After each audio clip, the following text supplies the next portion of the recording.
굳이 이 비약하자 그러면 5대 0까지를 압축해 볼 수는 있겠습니다. 즉 5분이 찬성을 하고 나머지 3분은 입장 표명을 안 했다. 다만 시간을 끄는 분들이 있던 거죠. 그래서 그 절차적인 부분을 걸어서 이제 계속 시간을 끌고 그거에 잘못했으면 이제 우리가 당할 뻔하기도 한 거겠죠. 그렇지만 명확하게 그들이 탄핵에 대해서 기각이다, 각하다 이런 입장을 밝혔다는 소리를 제가 들은 적은 없었고요. 네. 그러면서 이제 며칠 전부터 특이한 점을 보게 됩니다. 박근혜 탄핵 파면을 할 때 네네. 오후 2시에 하던 평일을 오후 3시로 바꾸고 곧 날짜 기일 지정을 합니다. 마지막에 어떻게 했냐면 3시부터 5시 30분까지 회의를 하고 평의를 하고 마지막 5시 40분에 이틀 후에 하겠다라고 기일 지정을 하거든요. 그래서 이제 그런 디테일 3시로 바뀌는 걸 지난 금요일 날 이제 체크를 했고 그 다음에 이제 오늘 평결까지 마친다. 이런 부분들이 이제 쭉 체크가 되는 상황으로 뭐 제가 평결까지를 마치는지는 몰랐지만 10시에 이제 발표하고 평결이 이제 된 걸로 확인이 되고요. 그렇죠. 그리고 결정적으로 이제 아침에 제가 김어준 뉴스공장에 방송을 가다가 이제 그게 방송이 일찍 시작하니까 이제 새벽에 움직이면서 검경의 움직임들을 이제 지인들을 통해서 조용히 체크를 해봤죠. 여쭤봤죠. 그랬더니 이제 경찰은 뭐 상시 가포 비상 체제에 준하게 계속해서 시설물 관리라든지 여러 이제 경계 이런 것들을 강하게 하고 있었으니까 큰 차이가 없을 수 있지만 검찰이나 각종 법원이나 유관 기관들은 이제 차이가 클 수 있잖아요. 그런데 헌재에서 방호 인력에 대해서 아마 집중적으로 강화해달라 이런 요청이 있었던 것 같습니다. 그리고 그거에 대해서 이제 기자분들이 막 취재를 하려는 그런 상황이었어요. 그래서 이거는 틀림없이 이번 주에 한다는 시그널이구나 라고 확신을 했었습니다. 여러 가지 증황들을 보고 이번 주에는 꼭 할 것이다. 이게 예를 들어서 3시로 바꾼다 이런 부분은 아무것도 아닌 것 같지만 전통적으로 대법원이나 헌법재판소 같은 이제 근본적인 보수성이 있는 그런 집단들입니다. 기관들입니다. 그러다 보니까 이들이 관례, 관행 이런 것들을 굉장히 중요시하거든요.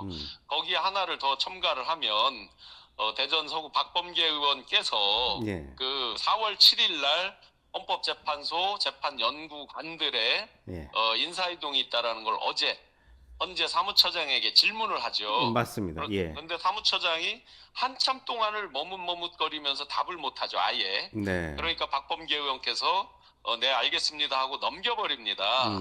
그런데 이제 설 중에 어떤 설이 있냐면 재판 연구관들 중에 이번 윤석열 내란 우두머리 사건에 차출된 10여 명의 재판 연구관들이 있는데 그들 가운데도 인사 대상자가 있다라는 소문이 있습니다.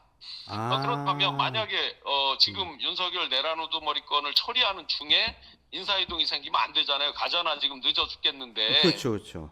그러면 그게 사실이라면 물론 이제 헌재 그 사무처장은 답변을 유보했지만 만약에 그 인사가 사실이라고 그런다면 이건 4월 7일 이전에 무조건 결론을 내린다라고 제 나름대로 확신을 하고 있었습니다. 아주 미묘한 것까지 다 이렇게 체크를 하고 계셨군요. 왜냐하면 이게 이제 하도 틀리니까 다들 모두가 맞출 수가 없었고 전 국민이 전부 지금 아주 그 불안에 떨 정도로 패닉 상태로 갈 정도로 소미의 관심 사안이라서 중요하게 우리가 해석할 수 있는 단초들을 찾는 노력들을 계속 했었습니다. 이제 이건 궁금해서 이제 엿주는 건데 그 특정 재판관이 지금 연기를 계속 시간을 끌었잖아요.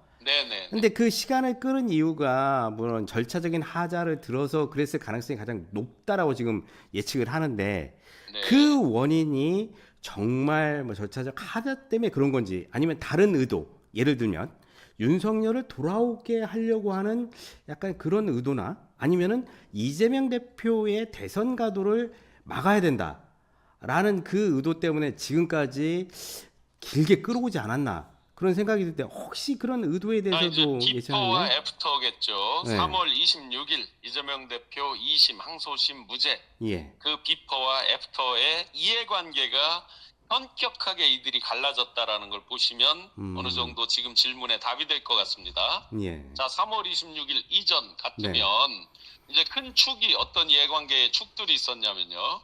윤석열, 김건희 한 축이 있고요. 용산 한남동. 네. 대통령실을 포함한 용산 한남동 한 축이 있고, 그 다음에 그 레거시 미디어라고 하는 소위 이제 조중동, 그야말로 이 판을 자기들이 원하는 대로 끌고 가고자 그동안 무던히 애를 썼던 보수 한복판의 그 언론들이 있었죠. 그리고 당, 네. 국민의힘, 당, 권영세, 권성동 등 지금 이제 주류로 당을 끌고 가는 그 세력들이 있는 거죠. 예. 마지막으로 이제 대권 주자들, 예. 등등이 있습니다. 이제 아까 윤석열, 김건희에는 이제 극우 세력 전광훈이든 소년보든 범 극우 카테고리로 이제 묶을 수 있겠죠. 그런데 이들이 전부 다 이해관계가 3월 26일까지는 일치를 했습니다. 예. 자, 이재명 대표 유죄 만들어서 보내고 거기서 시간을 벌고 우리가 어떠한 세상을 만들자. 복귀를 하든 못하든은 그 둘째 문제고, 그 복귀에 대해서는 레거시 미디어들은 그때 한참 이제 올라왔던 얘기지만 윤도 보내고 이도 보낸다. 뭐 이런 것들이 한참 일컬어졌잖아요. 세간에. 예. 그런데 이제 여기서 결정적으로 가장 중심축이 되는 이재명, 2심, 항소심, 무죄. 네. 이 부분이 나오다 보니까 자, 이렇게 보수 사법 카르텔이 뭉쳐서 여러 가지 작업들을 했다 했는데 왜 이런 결과가 나왔느냐라고 되면서 당은 당대로 이렇게 같이 가다가는 도매금에 우리가 죽겠다라고 생각하니까 이제 대권보다는 당권에 더 관심이 돌아가게 된